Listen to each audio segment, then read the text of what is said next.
আমাদেরকে আল্লাহ তাআলা এই পৃথিবীতে প্রেরণ করেছে এমনি এমনি নয়, অবশ্যই কোনো উদ্দেশ্য নিয়ে সৃষ্টি করেছে।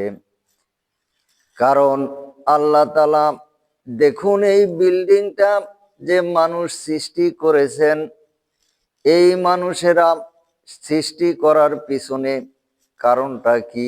এই ঘরে ইবাদত বন্দেগী করা হবে, আর এই ঘর থেকে মানুষ ইবাদত বন্দেগী করবে, এই উদ্দেশ্যেই মসজিদটা তৈরি করা হয়েছে।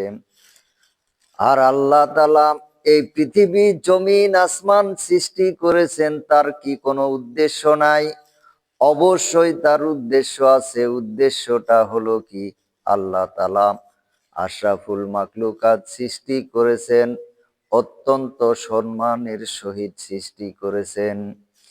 এই জন্য তার দাসত্ব এবং গোলামি করা। ভাইরাম, দেখুন তো, দুনিয়ার সমস্ত বিজ্ঞানদেরকে যদি বলা হয় আপনারা এই পৃথিবীর মধ্যে এত জিনিস আবিষ্কার করেছেন, যেমন এই মোবাইলটা আবিষ্কার করা হয়েছে। আগের যুগে কিন্তু মোবাইল ছিল না। মানুষের কাছে একটা খবর যদি পাঠানো হতো, তাহলে চিঠির মাধ্যম দিয়ে পাঠানো হতো। সেই চিঠি 7 দিন, 8 দিন, 10 দিন, 15 দিন, 3 দিন এই ভাব করে তাদের কাছে খবর পৌঁছতো। আর এখন এমন একটা উন্নত যুগ আসছে যে সাথে সাথে 1 সেকেন্ড বা 2 সেকেন্ডের মধ্যে বিশ্বের এই প্রান্ত থেকে ওই প্রান্ত কথা বলা যায়। ফ্যাক্সের মাধ্যমে যা কিছু লিখে ছেড়ে দিবেন, সব কিছু সাথে সাথে পৃথিবীর লোকেরা দেখতে পায় বা বুঝতে পায়। এই যে মোবাইলটা তৈরি করা হয়েছে, এই মোবাইলটা তৈরি করতে অনেক ব্রেন খাটাতে হয়েছে। এই ব্রেনটা আল্লাহ পাক দিছেন, কিন্তু সমস্ত বিজ্ঞানদেরকে একত্রিত করে যদি বলা হয় যে এই পৃথিবীর মতো একটা জমিন তৈরি করে দাও, পারবে না। কারণ কেননা এই পৃথিবীর মধ্যে যে জমিনটা তৈরি করা হয়েছে, ভাইয়েরা দেখুন, এই পৃথিবীর মধ্যে যে জমিনটা তৈরি করা হয়েছে, এই জমিন দেখুন, এই জমিনের 10 হাত নিচে বা 15 হাত নিচে আপনি খুঁড়ে কূপ খুঁড়ে দেখুন। আগেকার যুগের মানুষেরা কিন্তু কূপে থেকে পানি উঠায় খেত। এত উন্নত যুগ ছিল না সেই সময়। পানি উঠাতো কূপ থেকে। এই কূপ থেকে হয়তো 15-20 জন বা 100 জন বাড়ি মিলে হয়তো এক এলাকায় একটা কূপ আছে। আমাদের যুগে আমরা এই কূপের পানি খেয়েছি। কিন্তু বর্তমান জামানায় ভাই, সাথে সাথে আমাদের সবকিছু উন্নত হয়ে গেছে, এখন আর কূপ নাই।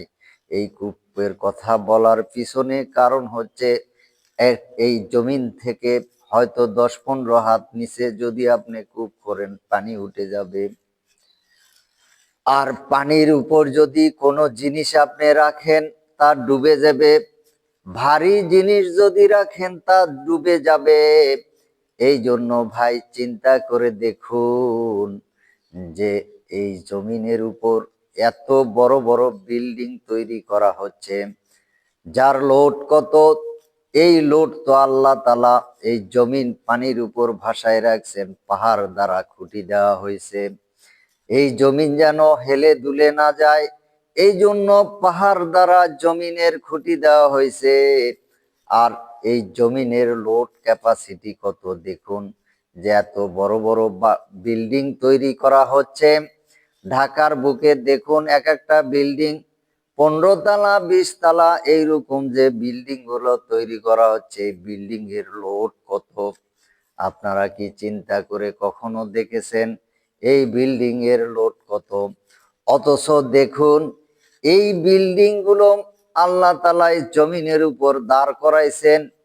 হিসাব মূলে যখন এই বিল্ডিং এর ভিট দেওয়া হয়, সেই ভিটের সময় যে খনন করা হয়, সেখানেও পানি দেখা যায়।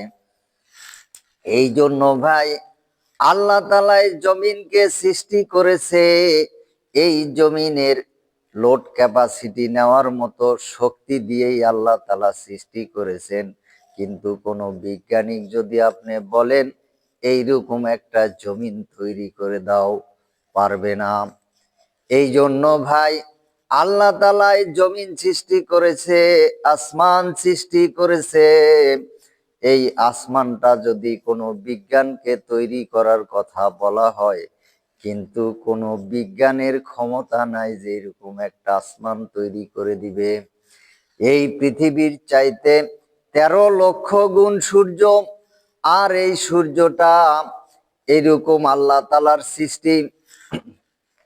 তাহলে এই পৃথিবীর চাইতে যদি 13 লক্ষ গুণ বড় হয় এই সূর্যটা, তাহলে চিন্তা করে দেখুন, এই পৃথিবীতে যদি সূর্যটা ভেঙে পড়ে যায়, তাহলে তার জায়গা হতে এইরকম 13 লক্ষটা পৃথিবী লাগবে। কিন্তু আল্লাহ তাআলার কি সিস্টেম দেখুন, এক জায়গায় দিন হচ্ছে আর এক জায়গায় রাত হচ্ছে। সূর্য যখন পূর্ব দিক থেকে উদয় হয় তখন পশ্চিম দিকে অন্ধকার থাকে। ধীরে ধীরে সূর্যটাও যখন এগে যায় তখন সেই দিকে এই সূর্যের আলোতে দিন হয়ে যায়। এই জন্য এখানে হয়তো দেখতেছেন আপনি দিন, আবার যায় দেখেন অন্য জায়গাতে সৌদি আরবে যায় দেখেন রাত। এই জন্য ভাই, এই সূর্যটা যে আল্লাহ তাআলা সৃষ্টি করেছেন এত বড় করে, আর এর পিছনে কারণ হচ্ছে বড় করে যদি তৈরি না করা হতো তাহলে গোটা পৃথিবীটা আলো দেওয়া সম্ভব ছিল না। এই পৃথিবীতে আল্লাহ তাআলা এই সূর্যটা দিছেন মানুষের উপকারের জন্য। আশরাফুল মাখলুকাত, সৃষ্টির শ্রেষ্ঠ জীব, তাদের জন্যই সৃষ্টি করা হয়েছে। কারণ যে আল্লাহ তাআলা, এই আল্লাহ তাআলার নিয়ামত আল্লাহ তাআলার বান্দারা ভোগ করবে। আর 5 ওয়াক্ত নামাজ জামাতে সেজদা দিয়ে বুঝাই দিবে যে হে আল্লাহ, আমি তোমার নাফরমান বান্দা না। আমি দেখুন এই আপনার নিয়ামত গুলো ভোগ করতেছি, পাশাপাশি আপনার শুকরিয়া আদায় করতেছি, সেজদা দিয়ে বুঝাই দিচ্ছি যে আমি আপনার গোলাম।